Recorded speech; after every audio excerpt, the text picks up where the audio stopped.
Welcome to Marist Behind the Curtain. I'm Ronan Carmody, and I'm here with Coach Tops. Coach Tops, welcome. Thank you, Ronan. So, tons of people know you around the school, but nobody really knows what you did before Marist. So, would you care to tell us a little bit about that? Okay, absolutely, Ronan. Let's see. When I moved back to Chicago, when I got done with college, I worked initially in a group home. I worked with youth and adolescents that were wards of the state. So this was like 90, 91. So back in those days, the late to mid 80s, mid to late 80s, the city kind of got hit by a crack epidemic, crack cocaine. So a lot of children were born with crack and drugs in their system. So DCFS, Department of Children and Family Services, would take those kids away from the mother. So they wound up getting in the system. So I started out in a group home. First 5 years, I was just regular employee. I worked the night shift, the evening shift, day shift. So basically, did groups on coping skills, social skills, anger management. Kids had a lot of anger, because you can imagine not being able to have your parents and your parents you get taken away from your parents. So I dealt with kids that were physically abused, sexually abused, and kids that had drugs in their system. So I did that for 5 years. I left there and I started a program in Northwest Indiana. It was called Intensive Supervision. So my specialty is behavior modification, if you didn't know. So basically what happened was we got a contract through Lake County, Indiana. So there were kids from Gary, Indiana, Fort Wayne. A lot of these kids were, kind of repeating the cycle.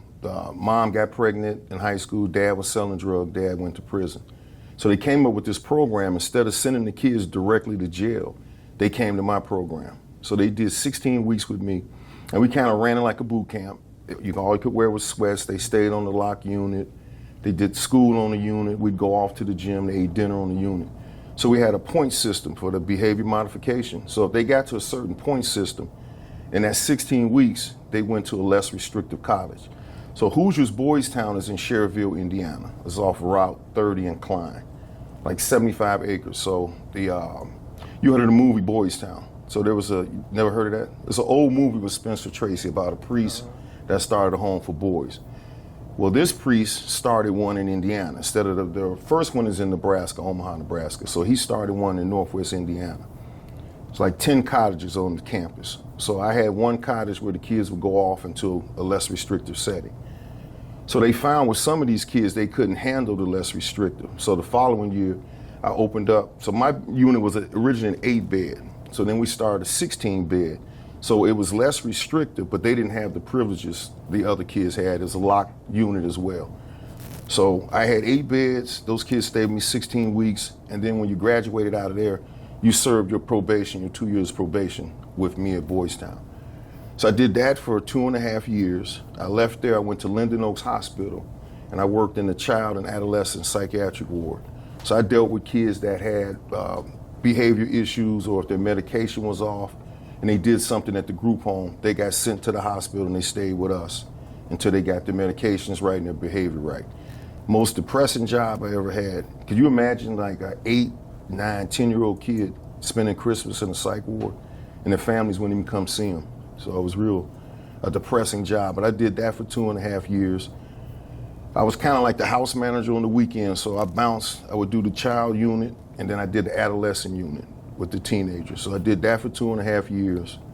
Then I went back to interventions as a supervisor. So instead of working in a group home, I worked in a residential school. So back in those days, like Rich South, Rich Central, if you had an IEP, you weren't allowed to go to those schools. So the field house that's at HF? HF has a big field house. I think I know where that is. That used to be a high school. That was called Independence High School. So a lot of our kids, it was a high school for kids with IEPs and behavior disorders. So our kids went there for high school. So I did that for 5 years, got burnt out from that, and decided to come to Marist. So, and that story, I was volunteering, coaching girls and boys basketball at South Holland at St. Jude, and I became the athletic director there. And through a chance encounter, I was at my job at Interventions, and there was a kid here by the name of Mitch Bowie that played basketball. His dad worked for me, and Gene Nolan, who the court is named after, called to talk to Mr. Bowie about Mitch, and I just happened to answer the phone. And I said, "Oh, you Coach Nolan? I'm coaching basketball at St. Jude." And we exchanged information. And 7, 8 years later, my daughter started going to school here. Coach Nolan called me up and said, "Hey, I got a freshman B coaching job." I took that, and the next year I started doing football and basketball. Did basketball for 12, then I went over to wrestling. I've been doing wrestling the last 6 or 7. But in between that, I did boys lacrosse when the program started for 7 years, girls lacrosse for 4, boys track for 2, and I did girls flag. So that's 19 years there. Wow, sounds like you had quite the life. Yeah. You're really good at giving advice. So, like, what is a piece of advice that you would give to your former self? A piece of advice I would give to my former self. If I had to do all over again, Yeah. I probably would have went regular Army instead of National Guard. I did the National Guard for 16 years.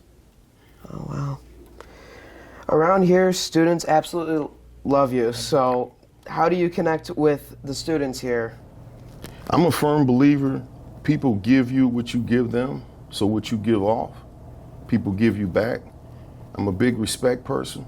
I get to know people. I believe in telling people my story and, just getting to know people. And you just have to love people as they are and treat people as you would treat yourself.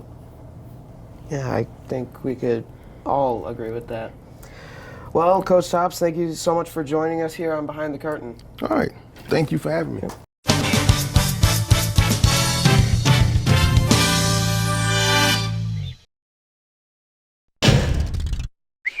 That was cool!